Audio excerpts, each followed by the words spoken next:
Bihar polity की series को हम यहाँ बीपीएससी के स्टेट एग्जाम के पर्सपेक्टिव में यानी कि उसके दृष्टिकोण छत्र छाया या छायावाद के अंतर्गत डिस्कस कर रहे हैं।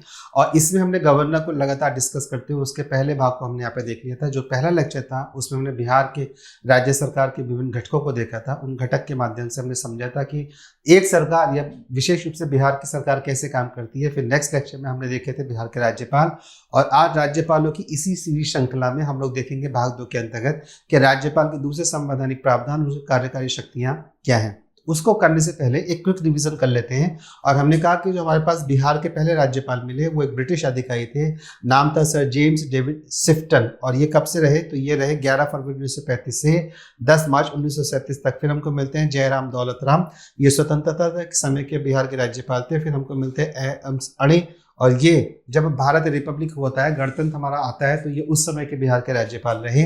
और आज के जो वर्तमान हमारे राज्यपाल है वो हमारे पास राजेंद्र अर्लेकर, और ये 27 फरवरी 2023 से अभी वर्तमान तक बिहार के राज्यपाल बने हुए हैं। तो इस प्रकार से 4 महत्वपूर्ण राज्यपाल हमारे पास बिहार की पॉलिटी के अंतर्गत बिहार के राज्यपालों के इतिहास में निकल कर आते हैं। अब आगे की ओर बात करते हैं। जब आगे की ओर बात करते हैं तो हमने कहा था अनुच्छेद 153 जो प्रावधान करती है कि प्रत्येक राज्य का एक राज्यपाल होगा, और उसी प्रावधान में हमको ये मिला था, ये बाद में संविधान से संशोधन करके जोड़ा गया कि एक व्यक्ति एक राज्यपाल जो है वह एक से अधिक राज्य का राज्यपाल भी हो सकता है। इसके अनुसार राजेंद्र अर्लेकर हो सकता है कि अभी बिहार के राज्यपाल हैं, कल इनको मध्य प्रदेश के राज्यपाल का भी अतिरिक्त दायित्व दे दिया जाए। इसके बाद हमने कहा अनुच्छेद 155 जो प्रावधान करता है गवर्नर के अपॉइंटमेंट का, और जब अपॉइंटमेंट होगा तो वह भारत के राष्ट्रपति के द्वारा होगा। ये हमने पहले लेक्चर में डिस्कस कर लिया था।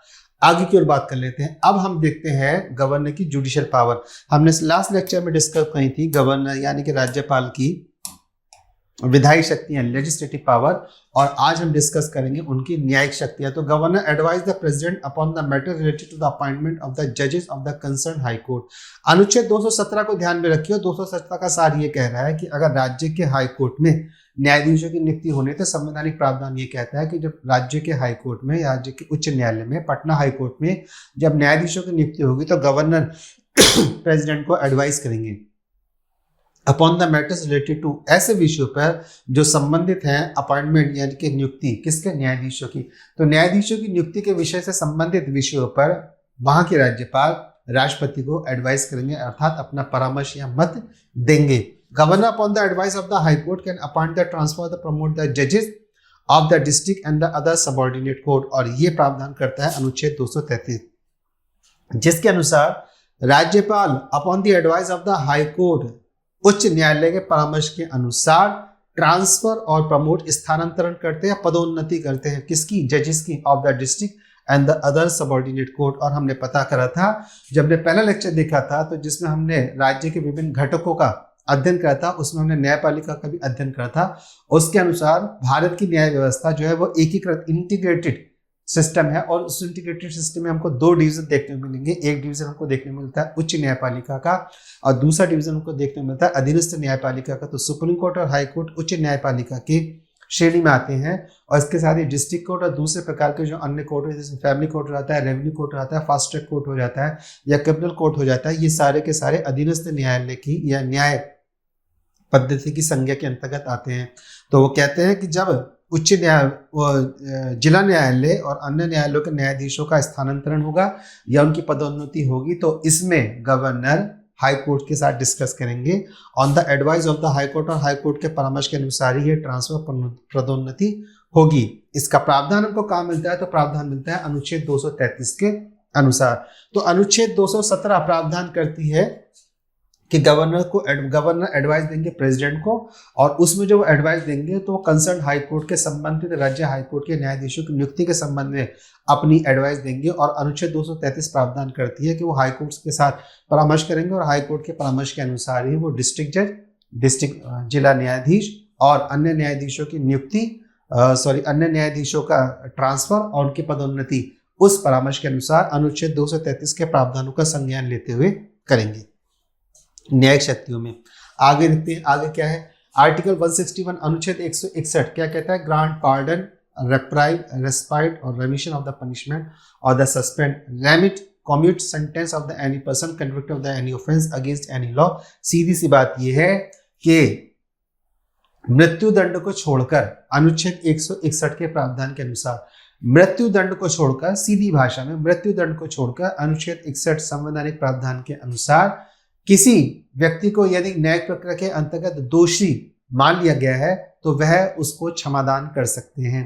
क्षमादान करने का अर्थ ये है कि जो उस पर दोष आरोपित करा गया था न्यायपालिका के द्वारा वो उस पर से मुक्त हो जाएगा, विमुक्त हो जाएगा, नहीं, वह होते हुए भी उसके दंड से उसको एक समय का क्षमा मिल जाएगा और राज्यपाल के पास ये क्षमादान की शक्ति होती है। जब ये क्षमादान की शक्ति राज्यपाल के पास है तो ये उनकी न्यायिक शक्तियों के अंतर्गत आती है। नेक्स्ट देखते हैं, अगला क्या है, फंक्शन एंड द पावर। अब देखते हैं राज्यपाल की कार्यकारी शक्तियां कौन कौन सी है। तो इसमें हमारे पास महत्वपूर्ण अनुच्छेद निकल के आते हैं, अनुच्छेद 154, अनुच्छेद 164, अनुच्छेद 165, अनुच्छेद 243 के और अनुच्छेद 316। अभी 243 की जो है ये फिर से संवैधानिक प्रावधान के अंतर्गत जो राज्य के इलेक्शन कमीशन में थे उसमें आया था, जिसको हम न्यायिक व्यवस्था, पंचायती व्यवस्था में बहुत विस्तार से अध्ययन करने वाले हैं। अभी फिलहाल राज्यपाल की कार्यकारी शक्तियां देख लेते हैं या कार्यपालिका शक्ति देख लें। तो head of the state executive, तो पहली बात यह है कि अनुच्छेद 154 प्रावधान करती है, अनुच्छेद 154 प्रावधान करती है कि राज्यपाल राज्य के मुखिया होंगे। सीधी सी बात है, जितनी भी कार्यकाल की शक्तियां होंगी वह सब राज्यपाल के नाम से यहाँ पर करी जाएंगी।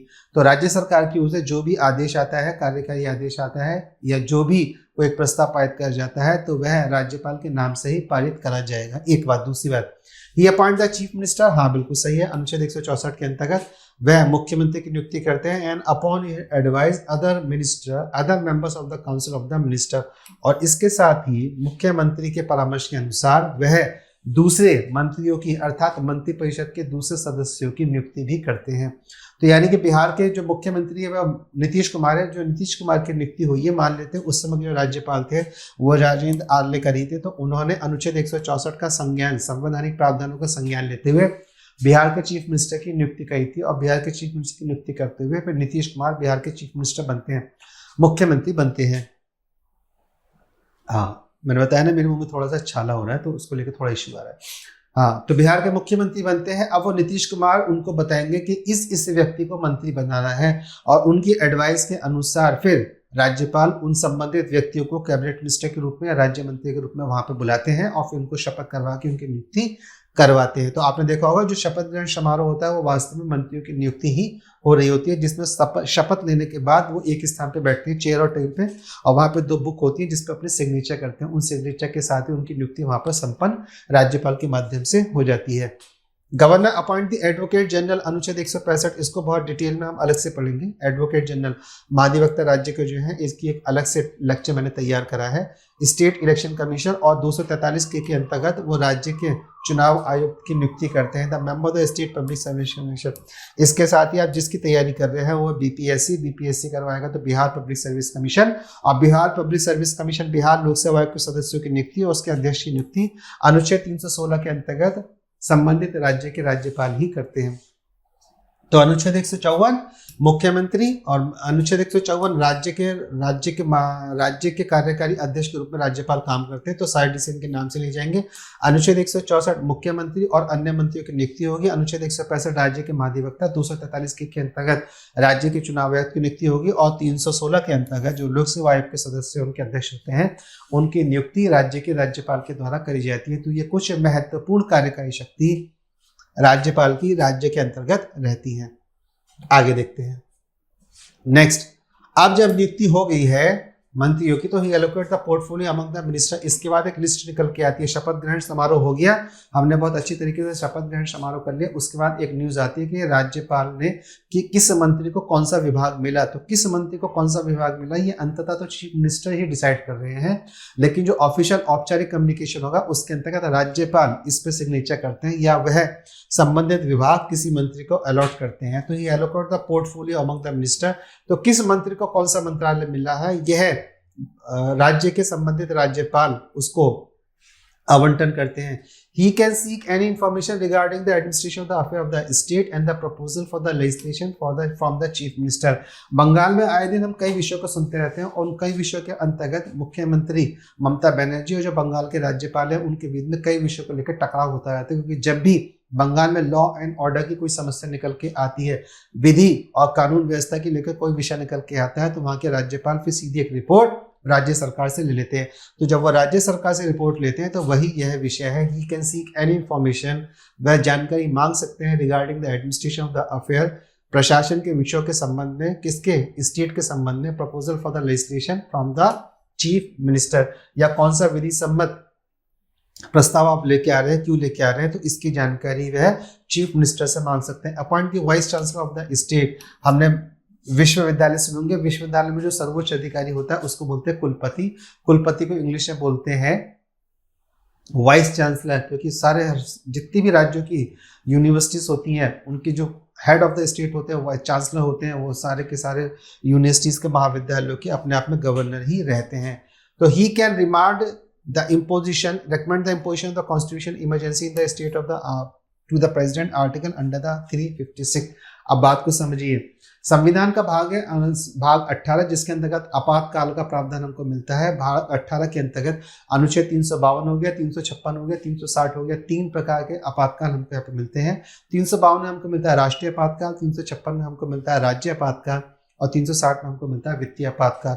तो 356 में जो आपातकाल लग रहा है उस आपातकाल के अंतर्गत राज्यपाल, एक प्रावधान ये भी है कि राज्यपाल राष्ट्रपति को रिकमेंडेशन संशोधन करेंगे और वहां पे उनको वो अनुशंसा करेंगे कि हाँ राज्य की जो संवैधानिक व्यवस्था है संविधान के प्रावधान के अनुसार नहीं चल रही, इसलिए राज्य में राष्ट्रपति शासन लगना चाहिए। तो यह राज्यपाल के पास एक पावर है जिसमें अनुच्छेद 356 के अंतर्गत वह राष्ट्रपति को अनुशंसा करेंगे, कौन, राज्य के राज्यपाल, और बोलेंगे कि भाई देखिए ये जो राज्य है ये संवैधानिक प्रावधानों के अंतर्गत काम नहीं कर रहा है, इसलिए आप यहाँ पर एक संवैधानिक राज्य आपातकाल लगा सकते हैं। हालांकि यद्यपि अनुच्छेद 356 के अंदर केवल यह एक ग्राउंड नहीं है कि जब तक राज्यपाल अपनी रिपोर्ट नहीं भेजेंगे तब तक वहां पर राज्य आपातकाल नहीं लगेगा, नहीं, इसके इतर भी जिस प्रकार से राष्ट्रपति सहमत हो जाए और जिस प्रकार से राष्ट्रपति संतुष्ट हो जाए कि हाँ कि राज्य की सरकार राज्य के संवैधानिक प्रावधानों के अनुसार, भारत के संवैधानिक प्रावधानों के अनुसार अपने दायित्वों का निर्वहन नहीं कर रही है, तो फिर वहां पर एक आपातकाल अनुच्छेद 356 के अंतर्गत लग सकता है। लेकिन उसमें प्रावधान ये भी है कि राज्यपाल राष्ट्रपति को अनुशंसा कर सकते हैं कि देखिए जी वर्तमान सरकार जो है, तो अगर हम कहते हैं कि ममता बनर्जी और संबंधित राज्य के जो राज्यपाल के कई विषय पर विवाद रहता है और एक दिन उनका मन आया, उन्होंने रिपोर्ट तैयार करी संवैधानिक प्रावधानों के अनुसार पूरे औपचारिक रूप से सारे पक्षों को ध्यान देते हुए और राष्ट्रपति को लिख के भेज देते हैं कि जी वर्तमान सरकार जो है वो संवैधानिक प्रावधानों के अनुसार कार्य नहीं कर रही है और यहाँ पे जो संवैधानिक व्यवस्था वो असफल है, इसलिए अब राज्य में आपातकाल अनुच्छेद 356 के अंतर्गत तक जाना चाहिए। तो ऐसा काम वहाँ के राज्यपाल कर सकते हैं, यह राज्यपाल के पास अपना संवैधानिक अधिकार रहता है, अनुच्छेद 356। तो हमने कहा 3 प्रकार के आपातकाल है, 352, 356 और 360। उसमें 356 जो है वो राज्यपाल के संबंध में है। इस प्रकार से यह राज्यपाल की न्यायिक और कार्यकारी शक्ति हमने देखी थी। राज्यपाल की विधायी शक्ति हम भाग 1 के अंतर्गत देख चुके हैं। अगर आपने भाग 1 नहीं देखा है तो भाग 1 को पहले देख लीजिए, समझ लीजिए, क्योंकि राज्यपाल के जो भी प्रावधान जो हमने स्टार्टिंग में बहुत संक्षिप्त रूप से देखे हैं उनको डिटेल में मैंने भाग 1 के अंतर्गत गवर्नर की सीरीज में, बिहार पॉलिटी की सीरीज में गवर्नर के विषय में यहाँ पे बता रखा है। इसके बाद भी यदि आपका कोई प्रश्न है, संबंधित प्रश्न है, तो आप मुझे लिख के बता सकते हैं। बिहार पॉलिटी के अंतिम लेक्चर में हम लोग यहाँ पॉलिटी के क्वेश्चन को डिस्कस करेंगे, लेकिन फिर भी उससे पहले आपके मन में कोई विचार है तो आप मुझे बता सकते हैं, कोई प्रश्न है तो सीधे रूप से लिख सकते हैं। नेक्स्ट लेक्चर में हम लोग डिस्कस करेंगे राज्य विधायिका, और राज्य विधायिका को डिस्कस करेंगे तो उसको पूरा डिटेल में हम उसका डिस्कशन करेंगे। चैनल पे बने रहिए, चैनल को सब्सक्राइब करिए, वीडियोस को लाइक करिए, और हाँ यदि लगता है कि ज्ञान वर्धन हो रहा है तो गुरु दक्षिणा दीजिए और उस गुरु दक्षिणा में इसको अधिक से अधिक साझा करिए। मिलता हूँ आपसे नेक्स्ट लेक्चर में, तब तक के लिए जय हिंद और वंदे मातरम।